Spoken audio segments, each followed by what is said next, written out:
Kia ora and welcome to the revision. This is the first in the series. Today's one is around classifying expenses. There are 4 different types of expenses. Here's you in the middle. You are the shop. Can you remember what those are? What's the first one?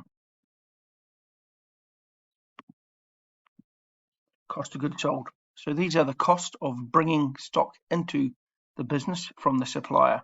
This starts with opening inventory. To that, we're going to add the purchase cost minus purchase returns, plus other costs like freight in, bringing it in, and customs duty.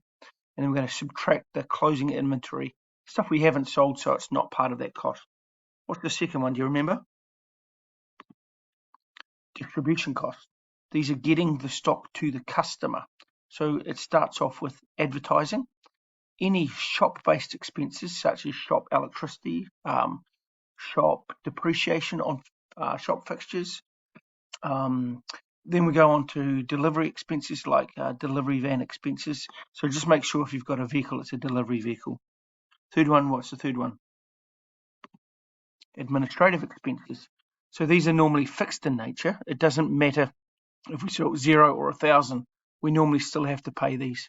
So these are things like insurance, electricity in the office expenses, office wages, stationery, rates. We have to pay them whether we sell 0 or 1,000.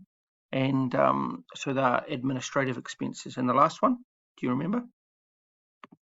Good, financial cost. And as you know, there is only one financial cost, and that is interest. That's the cost of borrowing. So I'd like you to do the Kahoot, see how you go with that. Try and get in that third place. Ka kite anō.